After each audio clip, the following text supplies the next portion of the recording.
All right, so today we are going to be taking a deep dive into Donna Tartt's The Secret History. Ooh, exciting. Yeah, it's A classic. yeah, and this one is, I think, going to be really, really interesting for our listeners because, this dark academia novel Yes.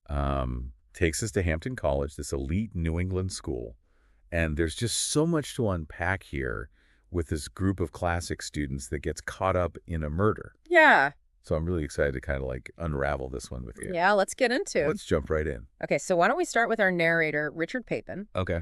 He's from California. He's transferring to this very hallowed historic environment, and, he's feeling a little bit out of place. Right. But he is immediately captivated by this group of eccentric classics students. Oh, yeah. And they have this aura of exclusivity. They're completely immersed in ancient Greek culture and philosophy. Yeah, so they've almost become like a modern-day Greek chorus to him, right? Exactly. They're shaping his view of this new world and influencing his thoughts and desires. Absolutely. And the group's kind of ringleader is this guy, Henry Winter, Okay. who is undeniably brilliant, but also has this kind of mysterious, almost unsettling intensity about him. Yeah. And then you have the twins, Charles and Camilla Macaulay, who are just beautiful and enigmatic and completely inseparable. Oh, wow. And then there is Francis Abernathy, who is wealthy and charming, and he actually provides the group with this luxurious country estate where they can spend their weekends. Nice. And then, of course, there's Bunny Corcoran, Okay. who is kind of the wild card of the group. Okay. He's also wealthy, but he just doesn't quite fit in with the others. He's a bit abrasive, and he's often excluded from the group's inner circle. I see. Yeah. And what really struck me is how their Professor Julian Morrow almost seems to encourage this sense of otherness. Totally. Like he's charismatic, but also very detached. Right. He cultivates their fascination with ancient Greek rituals and philosophies, but especially the darker, more Dionysian aspects. Yeah, and that's where things really start to take a sinister turn, right? Because their intellectual pursuits begin to bleed into their real lives. Yeah. Remember those extravagant, almost ritualistic parties they throw? Yes. Those aren't just for fun. Those are enactments of the very Bacchanalia they study in class. Wow. Okay, so their intellectual curiosity and their desire for beauty is starting to push them towards something darker, something transgressive. Precisely. And they hold their own bacchanal in the woods, seeking that ecstatic, transcendent state described in the ancient texts. Oh, wow. But the ritual goes horribly wrong, and they accidentally kill a local farmer. Oh, my God. And that's the point of no return for this group. The murder becomes their shared secret, this burden that binds them together, but also starts to tear them apart. Wow. So the first part of the book really sets the stage for this tragedy. We see this group initially drawn to beauty and knowledge, but they end up caught in a web of their own making. Right. So where does the story go from here? Well, after the murder, the group dynamic shifts dramatically. Bunny, already on the outside, becomes even more erratic and dangerous. Right. He knows about the farmer's death, and he uses it to manipulate and blackmail the others. So their idyllic world starts crumbling. Yeah. Their carefully constructed facade begins to crack under the pressure of their secret. Exactly, and that's what makes this book so compelling, Yeah. Tartt doesn't just give us a murder mystery. She gives us a glimpse into the human psyche under extraordinary pressure. Yeah, it reminds me a bit of, say, Dostoevsky's Crime and Punishment. Not in the plot, necessarily, but in how the psychological burden of the crime weighs on the characters, slowly eroding their sense of self. Absolutely, and that's actually where we'll pick up in the next part of our deep dive. Okay. We're going to explore how the murder unravels the group and pushes them towards further tragedy. Welcome back. So when we left off, the group had committed this murder.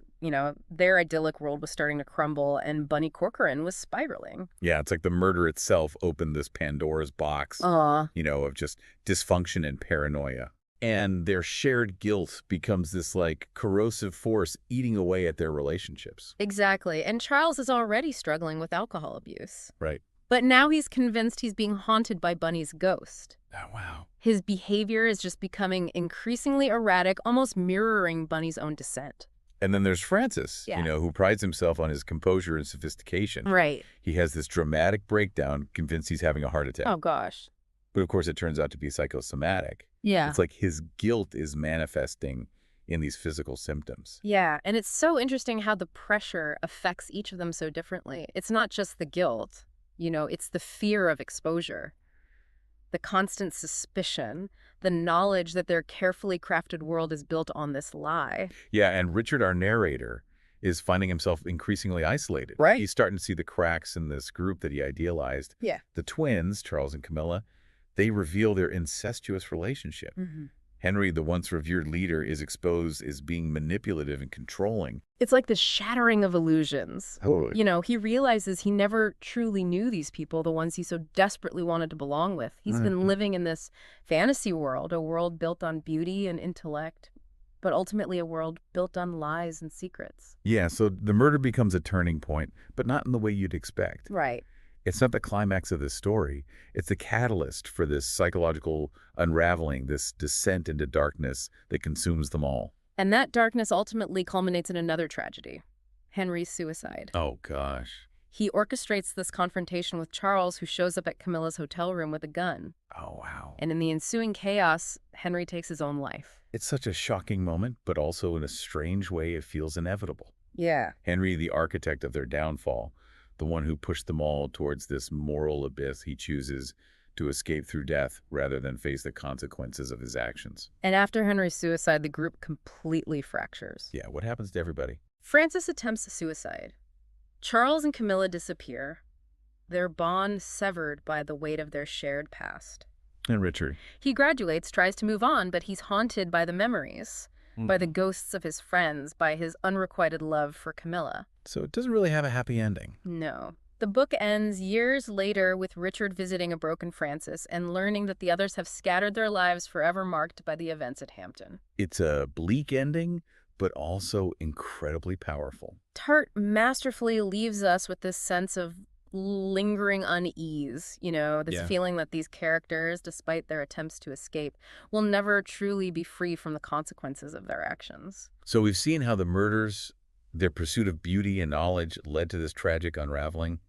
But the story doesn't end there. No, it really stays with you. It really does. It forces you to confront some uncomfortable questions about yourself and about the world. It really does stay with you. It's like the secret history lingers in your mind long after you finish it. It's not just a whodunit. So why dune it? Exactly. And the answer is far more complex than just like a simple confession.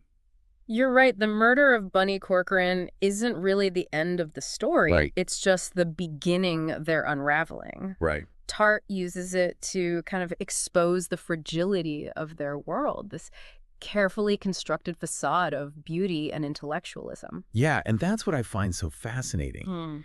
Their pursuit of beauty, their obsession with these ancient Greek ideals. Right. It becomes this like double-edged sword. Yeah. It elevates them, it sets them apart. Right. But it also isolates them and it blinds them to the consequences of their actions. It's like they're living in this bubble, completely detached from the real world and its moral complexities. Yeah. And I think their professor, Julian Morrow, plays a really key role in this. Oh, yeah. How so? Well, he cultivates their intellectual curiosity, Yeah. but he doesn't really offer any moral guidance. He gives them the tools to explore these really dangerous ideas, but he doesn't teach them how to handle the responsibility that comes with that knowledge. It's almost as if he sets them on this path. Right. Towards transgression, towards this dark Dionysian pursuit of experience. Exactly. But he doesn't equip them to deal with the fallout. And that's the real tragedy of it all, you know, these brilliant, privileged young people yearning for something more. Yeah. They end up destroying themselves in their pursuit of this really flawed ideal. Right. They crave beauty and knowledge and transcendence. Yes. But they fail to recognize the inherent dangers in that single-minded pursuit. Exactly. Which leads us to that final lingering question. Could they have escaped their fate? Right. If they hadn't killed Bunny, would they have continued down this path regardless? That's the question Tartt really leaves us to ponder. Right. You know, some might argue that the murder was the catalyst. Yeah. The point of no return. Yeah. But I think the seeds of their destruction were sown much earlier. Yeah. In their isolation, their elitism, their unwavering belief in their own exceptionalism. The murder just accelerated the inevitable. It's a sobering reminder that knowledge without empathy, beauty without morality, can be incredibly dangerous. Absolutely. And ultimately, the secret history is a cautionary tale, you know? Yeah. A reminder that even the most privileged among us are not exempt from the consequences of our choices. It's a really powerful exploration of human nature. Yeah. The allure of forbidden knowledge and the devastating consequences of pursuing beauty at all costs. Well, this deep dive has given me a lot to think about. Me too. The Secret History is one of those books that really stays with you. It is. You know, it prompts you to question your own assumptions about beauty, morality, and the pursuit of knowledge. I agree. It's a masterfully crafted novel that invites us to confront the darker aspects of ourselves and the world around us. Well, thank you for sharing your insights. Of course. And to our listener, we leave you with this final thought. If you were in Richard's shoes, drawn into this elite world of beauty and privilege, could you have resisted the pull of its dark side? Could you have escaped the fate that awaited them? Something to ponder as you continue your own literary journey. Until next time.